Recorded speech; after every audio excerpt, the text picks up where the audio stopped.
Thank you all for the invitation to speak and give a little update from SFPE Foundation. I'm going to talk a little bit about SFPE for anyone who isn't familiar, but I imagine most people in this room are.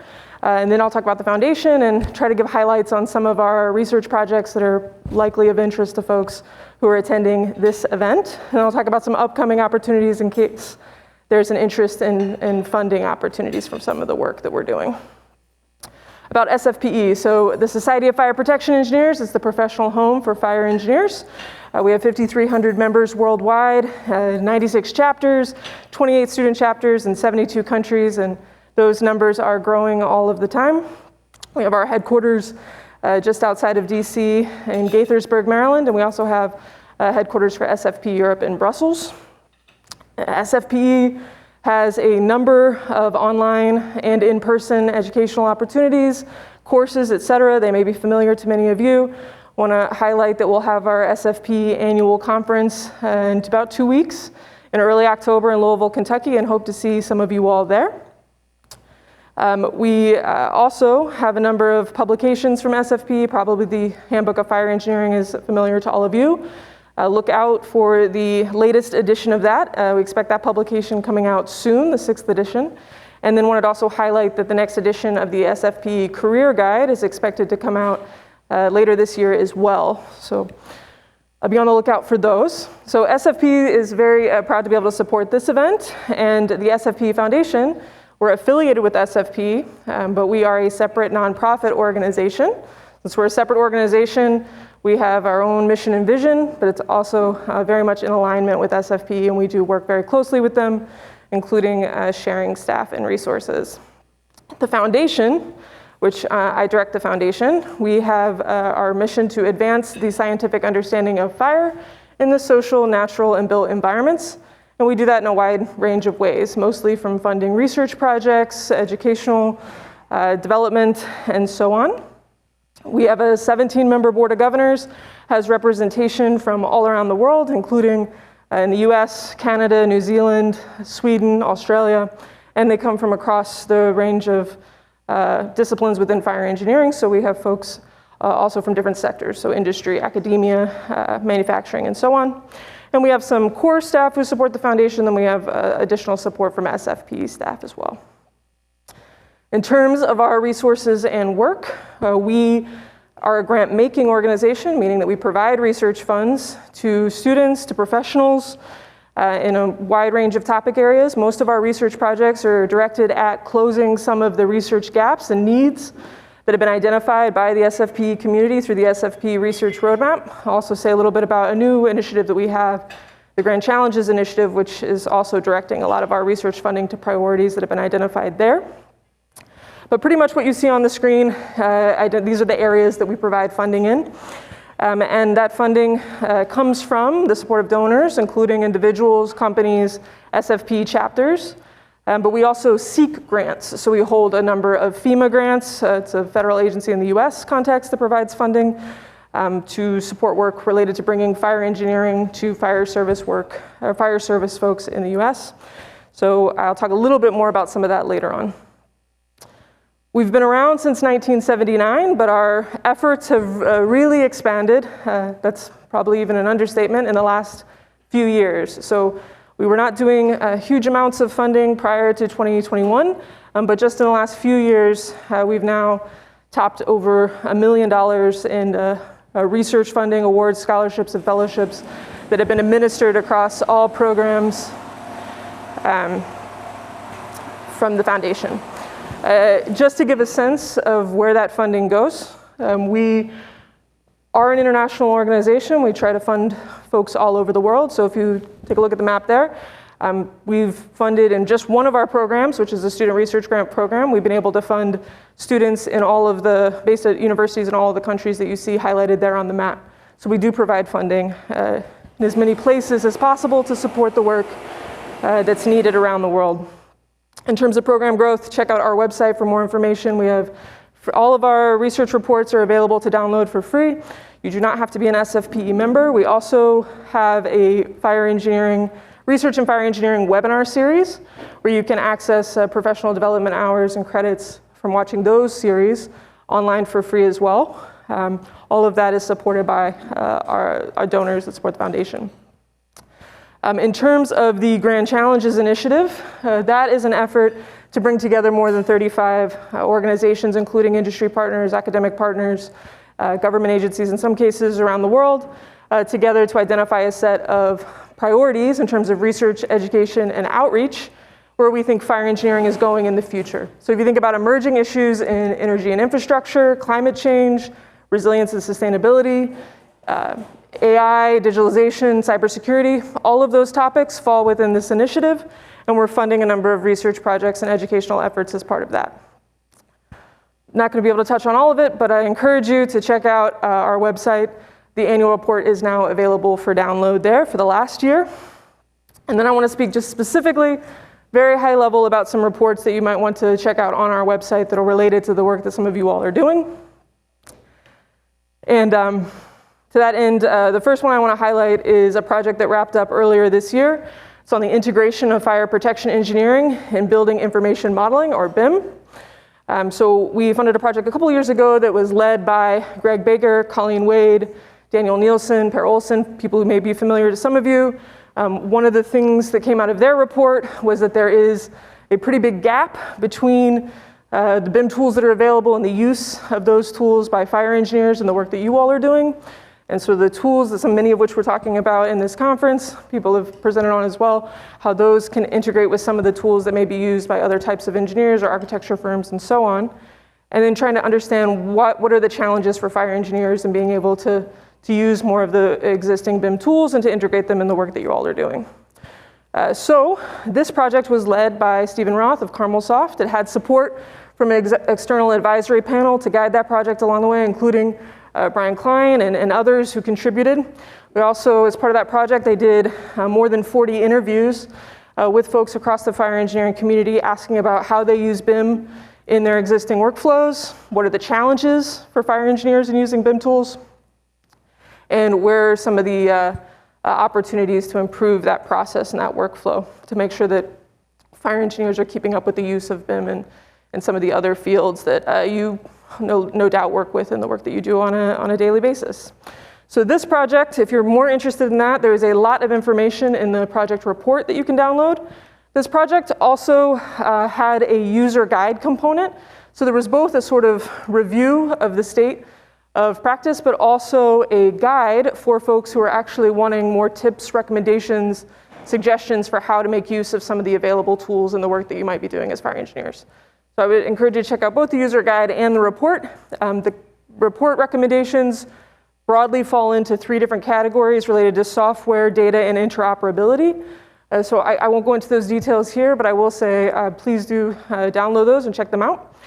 The report also does have a section at the end commenting on AI and digital twin technology and sort of how that might affect the use of BIM as well in fire engineering applications. Next project I want to highlight is for those of you who are particularly interested in data and data related to large-scale fire events, large-scale outdoor fire events. This project was led by Jamie McAllister of FireTalks, I think now part of Hallowell. They did an initial project where they were looking at the available incident impact monitoring data and looking at some of the gaps associated with the data that's available, particularly when it comes to health and environmental outcomes. So again, won't go into the detail, but that report for folks who are looking for data on large-scale fire impacts, who's collecting that data, what's available, what's the format, and so on, that report contains some good information there. Also highlights some of the gaps in this area. For example, you can see many of those listed here, but we know there are pretty significant gaps when it comes to things like we know more about air and soil impacts than we do about water quality impacts and things like that. So some of those gaps in making it more difficult to use the available data for what we might want to. Building on that project, we have a project that is wrapping up soon by the same team. They'll be presenting it for the first time at the annual conference in a couple of weeks.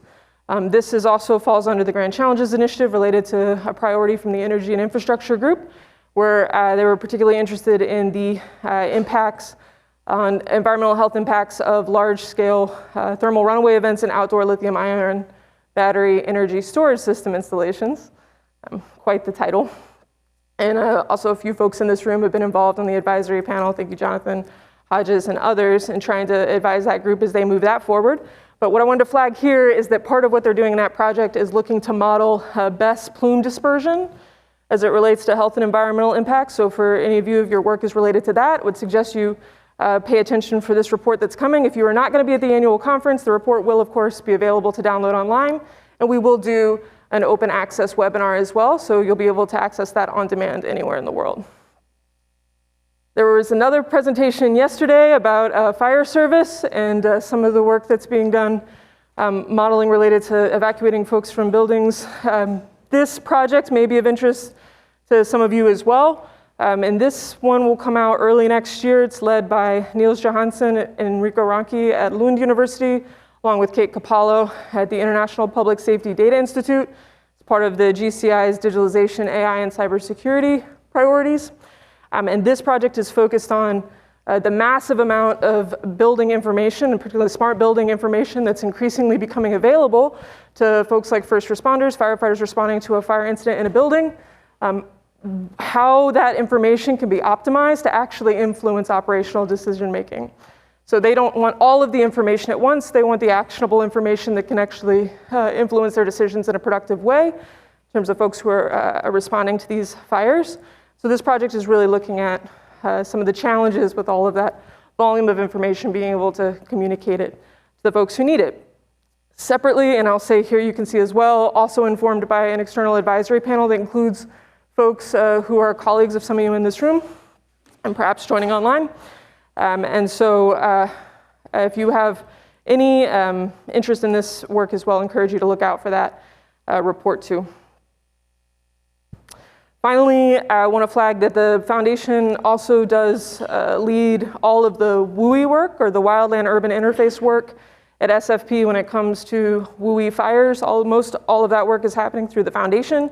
We have a number of initiatives in that area, some of which is funded by FEMA grants that are about taking fire engineering expertise and translating that to a fire service audience in terms of community and property risk reduction and mitigation efforts. And we also, as part of that, have a number of open access resources, including the WUI virtual handbook, which is being updated now. So I encourage you to check that out if you do work related to WUI. The thing to flag here at the bottom of this page is very shortly we're going to be announcing a series of RFPs, or requests for proposals, for teams of researchers who would like to participate as contractors on our next WUI grant, which we've just received, where we're going to be developing advanced training topics for fire service folks in the US that builds on our previous work doing that. Advanced topics do include things like WUI fire modeling and WUI fire behavior and human behavior in WUI fires. So I imagine that some of you may have an interest in that. You're welcome to chat with me more as you would like. So those upcoming opportunities, as I mentioned, we'll be announcing those RFPs shortly, those opportunities to work on those WUI projects with us. We also will be announcing, we had an RFP, request for proposals, that closed earlier this month for energy storage system hazards. We'll be announcing the recipient of that grant shortly for $40,000, probably in the next month or so. We also, as I said, have mostly talked about large projects where there's sort of teams of professional researchers and academics involved, or consulting companies involved in some cases. We do a lot of funding that's also for students. So if any of you all work with students, whether they're undergraduates, masters, PhDs, we do a lot of funding for students. And so please encourage them to check out our website and learn more. We have a grant opportunity for students. We do $5,000 US dollar grants to students. The next application windows for those closes October 1st. So please do encourage anyone you know who may be able to take advantage of that opportunity to apply. We expect to give out another 4 of those this year. We do about 8 a year. We also provide travel grant funding to students now for SFPE and SFPE Foundation affiliated events. So if you're thinking about, or know a student who's thinking about attending SFPE's European conference next year in Edinburgh in the UK, or attending a future SFPE performance-based design conference, or a future SFPE annual conference, and they need support to be able to attend that conference, please encourage them to apply for travel grant funding. So to sum everything up, We have a number of ways to get involved. If any of you are interested in volunteering with the foundation, as I mentioned, we have advisory panels where we do need subject matter experts. We could not do any of the work that we do without the support of the community. So if you're interested in joining as a supporter in some way as well, please do reach out to me. And I'll leave it at that. Encourage you all to make use of those resources. Encourage people to apply for the funding, sign up, follow us on LinkedIn. We post everything there. And please do feel free to speak to me here in person or contact me online. I am pretty easy to reach. And with that, I'll pause for questions, if there are any. Okay, thank you. We have questions in the room or online? What would you say would be, for a group like this, sort of maybe a priority where they could get engaged more directly with the foundation, do you think? I know you mentioned a few projects that you have going on, but what would be the next step, do you think? So, the immediate next step, if you're interested, would be to come talk to me personally, and we'll figure out what's the best fit depending on what kind of work that you do, because as you can see, we have projects in a wide range of topic areas.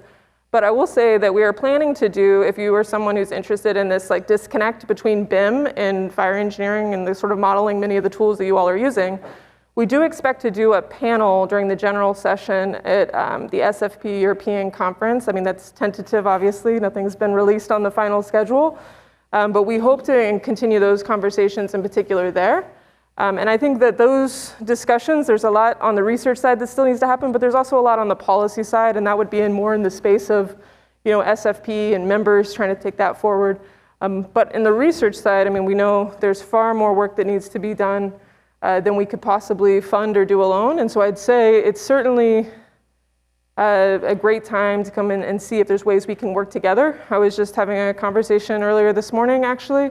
When you think about how the SFPE Foundation can help with the work that you're doing, we are really good at facilitating connections and bringing people together. So if you're thinking about what's the dissemination aspect of the work that I want to do, how do I reach a global audience with the work that I'm trying to do, I think we're really good as a partner to be able to get the word out, to be able to host online learning opportunities. We have an online learning management platform to be able to do that, and we're really good at administering sort of projects that way. So if you are looking for someone to support in those ways, I'd say that we're particularly good at that. Anything else? Nope, I don't see anybody and nothing online. So thanks so much, Leslie. Appreciate it.